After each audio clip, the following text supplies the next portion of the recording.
Yo, what's going on? It's Keith from Black Quarterback Series. I know I'm a few days late, but it doesn't matter. Let's get into it. So I'm starting something a little different. Let me know how the sounds, how everything goes. But let's get into it. So this week in Black Quarterback Series. So Aaron Rodgers, this year is going to be his retirement tour. Now, I think we kind of all knew that already. We kind of already knew that he wasn't going to play much longer, that he was essentially going to be done. I think he would have been done this year if there wasn't all the pressure to go to Pittsburgh and da-da-da. He messed around and retired last year, or this summer. But so we're going to be covering Aaron Rodgers' retirement tour. We're going to check into it every now and then now that we know that Aaron Rodgers is retiring officially, said it on Pat McAfee. Yeah, I'm pretty sure this is it. That's why we just did a one-year deal. Steelers didn't need to, put any extra years on that or anything. So, this was really about finishing with a lot of love and fun and peace for the career that I've had. Well, he alluded to it on Pat McAfee. If I can find the clip, I'll put it in here. So, also, along with that, shout out to the Oklahoma City Thunder. They won a championship. I don't care what you think about Shea. One thing you can't take away from Shea is that he's an NBA champion. Can't take that away from him. He's an NBA champion. They dominated for the most part. I like the Oklahoma City. It was super entertaining series. Super duper entertaining series.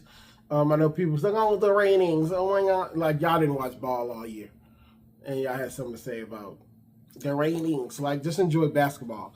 All ball knowers knew that was going to be a really, really good series. So shout out to Oklahoma City. And I guess I can say last. We don't have very much to talk about this week, but so the last thing I'm going to talk about is it was a rumor that Daniel Jones is ahead of Anthony Richardson in the quarterback competition that they're having down in Indianapolis.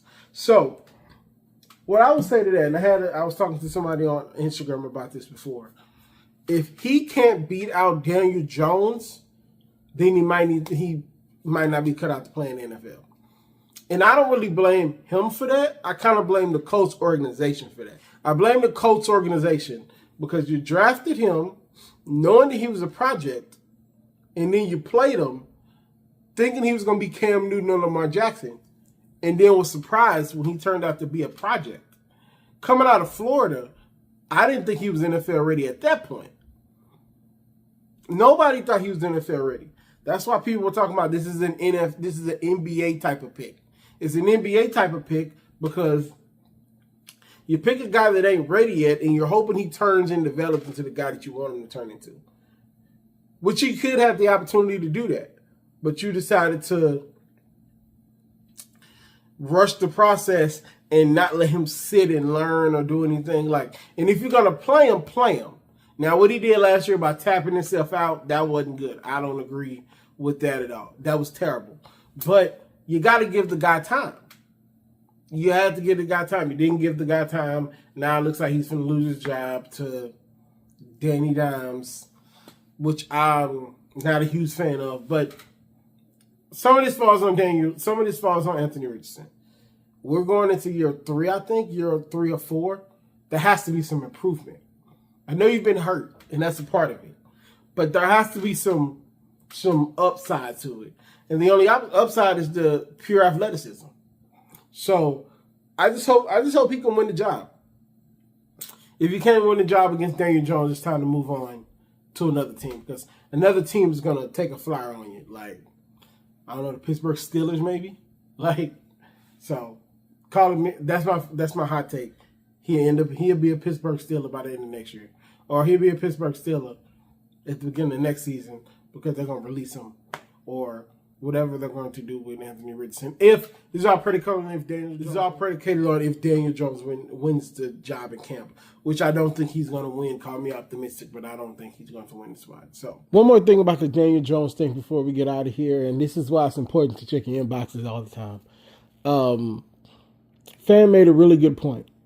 If he's to lose the job to Daniel Jones, he's young enough to where he would still get a chance. He would still get a chance. I think I'm being a little too harsh on AR because we see the Geno Smiths of the world, and hell, Nathan Peterman got 3 extra tries. So I might be being a little harsh, but everything I said point remains. But I do think that if he loses the job to Daniel Jones, it might not be the end of the world. But I think it'll be the end of the world for his Colts tenure. So, yeah. Ways, shout out to Angel Reese. Just a savvy businesswoman, trademarking me bounds to combat all the BS she dealing with online. Shout out to her. And yeah, that's pretty much all. That's pretty much all I got for you guys. Let me know what you guys think of Aaron Rodgers retiring. Do you think I got AR is going to win the spot? Is he going to lose the spot? Or you think his next team going to be? Let me know. Give me some topics. Ask some questions. Let's get this thing going. We got maybe a month or so before preseason football. Let me know. I'll talk to you guys next week or sometime. Peace. Let me know what you guys think of the sound, too. That's new.